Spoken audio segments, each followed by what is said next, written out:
You cut a tree, it dies. That's what most people expect. But there's a method of cutting trees that works completely differently. Instead of killing the tree, cutting it triggers new growth. The same tree can be harvested every 7 to 15 years for decades. Some documented cases show individual trees cut and harvested over 40 times across 3 centuries, still growing, still producing wood. The cutting follows a specific pattern. All branches are removed at 8 to 12 feet above ground, leaving only the trunk. This looks destructive. It looks like the tree has been ruined. But the following spring, dozens of new shoots emerge from the cut point. These shoots grow rapidly, faster than normal tree branches, because the entire established root system feeds their growth. After several years, they're harvested again. The cycle repeats for generations. In parts of Europe, this practice was once common enough that entire agricultural landscapes were organized around it. Property boundaries lined with these repeatedly harvested trees. Farmers planning their cutting schedules years in advance, knowing which trees would be ready each season. Then, sometime in the mid-20th century, the practice became much less common. Not banned, not prohibited, simply less used. Today, most people encountering these trees don't recognize what they're seeing. The method has a name in forestry literature: pollarding. But the landscapes once shaped by this technique have largely faded from everyday farming. In old agricultural landscapes, you find these trees lined along field boundaries, following the edges of properties that were farmed for generations.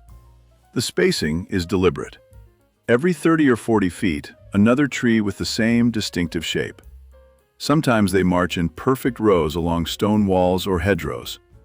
Other times they're scattered at regular intervals through meadows where cattle graze beneath their shortened crowns. Willow, ash, oak, lime trees, all bearing the same marks of systematic cutting. Local names for these trees exist in several languages, but the English term that appears most often in forestry literature is pollarding. It describes cutting tree branches at a height well above the reach of livestock, leaving the trunk and root system intact.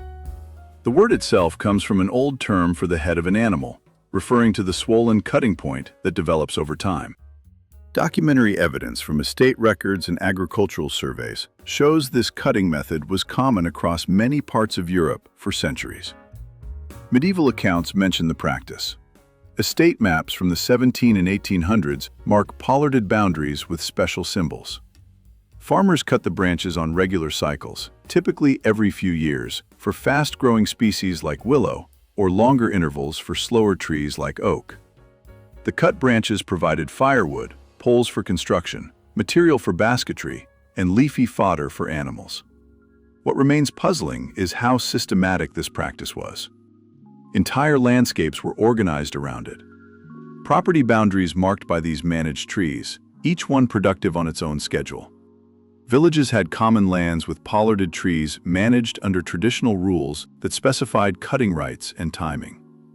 The practice connected individual farms to larger community systems of woodland management.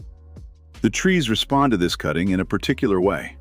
When all the branches are removed at once, dozens of new shoots emerge from the cut point the following growing season. Sometimes 50 or more shoots appear, each one growing with remarkable speed. Because the established root system remains undisturbed while the above-ground growth is removed, all that root energy pushes into rapid regrowth. The new shoots grow faster than branches on uncut trees of the same species. This response repeats itself each time the tree is cut, and over decades, the cutting point develops into a thick, bulbous head where all the new growth originates. The tree adapts to this pattern of regular cutting. Root systems expand to support the repeated cycles of regrowth.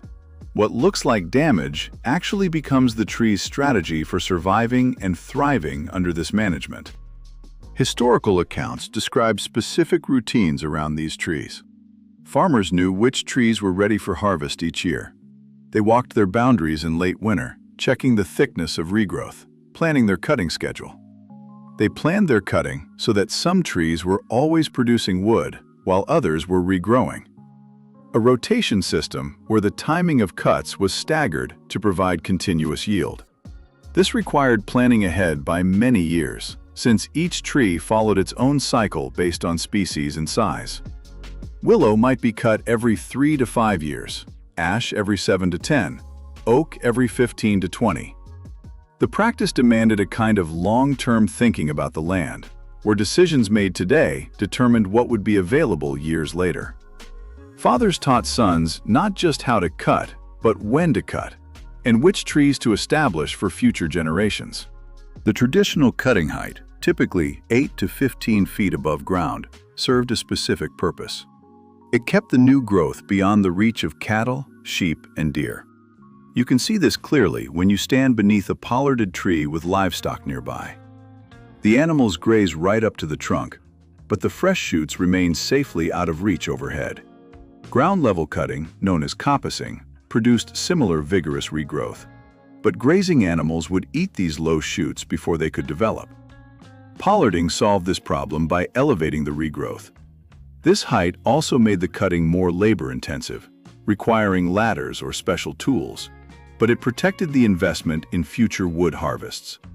The system only worked if the new growth survived to mature. The cutting height varied depending on local animals, set higher where cattle grazed, sometimes lower where only sheep were present. By the mid-20th century, documentation of active pollarding becomes much less frequent. Agricultural surveys from the 1950s and 60s show sharp declines in maintained pollards. Mechanization changed farming in fundamental ways. Chainsaws became widely available after World War II, making cutting entire trees faster than managing pollards. Electric and oil heating reduced demand for home-produced firewood. The practice didn't disappear instantly, but fewer farmers maintained the cutting cycles. Trees that had been pollarded for decades were left to grow naturally, their regrowth becoming large and heavy. Others were cut down entirely during land consolidation and field enlargement.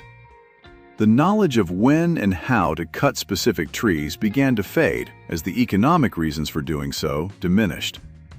Extension services focused on modern farming methods and rarely mentioned traditional tree management. In regions where pollarding continued without interruption, the trees often survived for centuries. Some documented examples in England show pollarded trees that are estimated to be over 500 years old, their massive trunks hollow with age, but still capable of producing new growth when cut. These ancient pollards represent an unbroken chain of management, where the same cutting points have been used for longer than most buildings have stood. Their trunks can be enormous, sometimes requiring several people to encircle them with linked arms. Yet their crowns remain compact and manageable because of centuries of regular cutting. They exist as living records of how people once organized their use of trees, integrated into farming systems that lasted for generations. Some have been managed by the same families for hundreds of years, the cutting knowledge passed down through direct apprenticeship from parent to child. Today, most old pollards are found on estates, in parks, or along waterways, where traditional management occasionally continues. The trees are often protected as heritage features rather than working elements of agricultural systems.